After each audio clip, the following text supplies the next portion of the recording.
ہم بات کرتے ہیں انشاءاللہ کہ گناہوں کے جو ہے وہ اثرات کیا ہیں انسان کی زندگی میں، اور کیوں انہیں چھوڑنا چاہیے، اور کیوں ہمیں موٹیویٹڈ رہنا چاہیے انشاءاللہ کہ گناہوں سے بندہ دور رہے۔ سب سے پہلی بات تو یہ سمجھ لیں، دیکھیں کہ گناہ کی نیچر ہی ایسی ہے کہ وہ آپ کو نقصان دے۔ یہ اس لیے نہیں ہے کہ اللہ آپ کو پنش کرے، اللہ تو انسان کو پنش کرنا چاہتا ہی نہیں۔ قرآن میں سورہ نساء میں اللہ کہتے ہیں اللہ تمہیں پنش کر کے کیا کرے گا اگر تم اللہ کے ماننے والے اور اللہ سے استغفار کرتے ہو، اللہ کا شکر کرتے ہو۔ اصل میں تو انسان خود پنش کرتا ہے اپنے آپ کو۔ تو جس طرح ایک ریڈیو ایکٹیو مٹیریل نقصان دہ ہے، اس کے قریب آپ جائیں گے آپ کو کینسر ہو جائے گا گاما ریز کی وجہ سے، اسی طرح گناہ آپ اس کے قریب جائیں گے ہو ہی نہیں سکتا آپ کو نقصان نہ ہو، نقصان آئے گا ہی آئے گا، تو وہ ہم خود اپنا نقصان کریں، ٹھیک ہے۔ تو اس کے اثرات کیا ہیں، some of the consequences of sin، ابن القیم کی کتاب سے اخذ شدہ ہیں یہ consequences، 9-10 consequences بتائیں۔ یہ اس لیے ہے کیونکہ نفسیاتی طور پہ ہمیں جب ایک چیز کے اثرات پتہ لگ جائے consequences، تو موٹیویشن آ جاتی ہے اس سے بچنے کی، اس لیے بتا رہا ہوں، ٹھیک ہے۔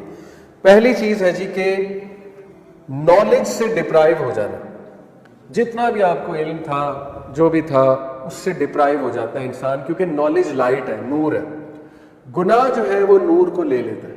اور یہ اکثر اسلاف جب ان کے پاس کوئی شکایت کرتا تھا آ کے کہ میری میموری ویک ہو گئی ہے، یا مجھے کچھ چیز یاد تھی، قرآن کا کچھ پورشن یاد تھا وہ بھول گیا ہے، تو وہ اکثر انہیں یہی ایڈوائز کرتے تھے کہ آپ استغفار کریں، کیونکہ گناہوں کی وجہ سے چیزیں بھول جاتی ہیں، ٹھیک ہے۔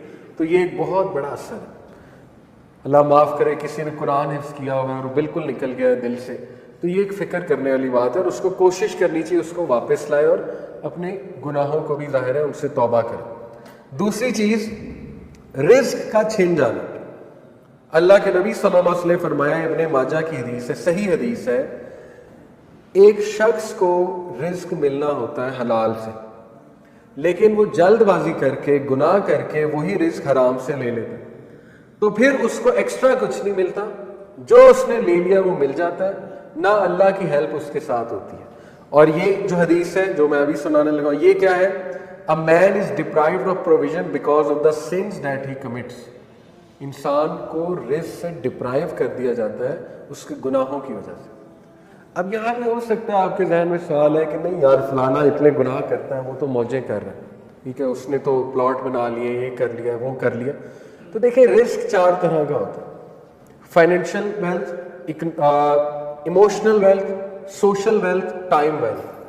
ہو سکتا ہے اس کے پاس فائنینشیل ویلتھ ہو لیکن نہ ایموشنل ویلتھ ہو۔ ایموشنل ویلتھ کیا ہے؟ ذہنی سکون، وہ بھی رزق ہے، غنا، ٹھیک ہے، دل میں ایک سیٹسفیکشن۔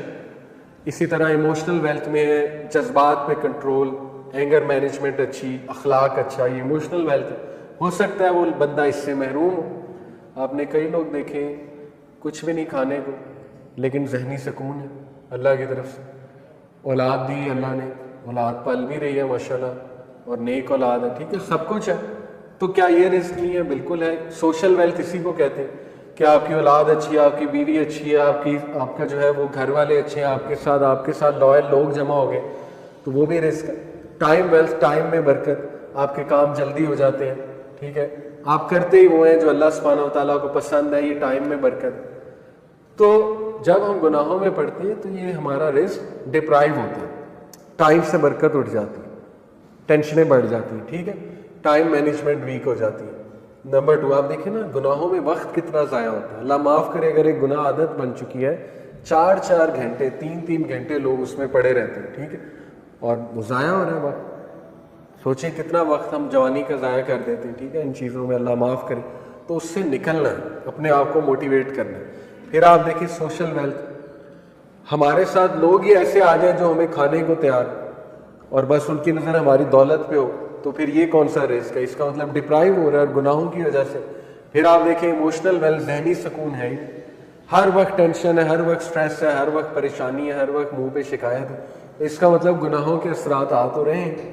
تو اس لیے گناہوں کے اثرات رزق کی تنگی سے آتے ہیں، ٹھیک ہے۔ رزق کبھی اللہ بڑھا کے دیتا ہے، کبھی گھٹا کے دیتا ہے، اوور آل رزق تو لکھا ہوا ہے، لیکن یہ اللہ کی ڈسٹریبیوشن ہے۔ اللہ اپنے بندوں کو چیک کرنے کے لیے کبھی زیادہ دے دیتا ہے اس کوانٹٹی میں سے، کبھی کم کر دیتا ہے، جب وہ دوبارہ استغفار کرتے ہیں پھر بڑھا دیتا ہے، ٹھیک ہے۔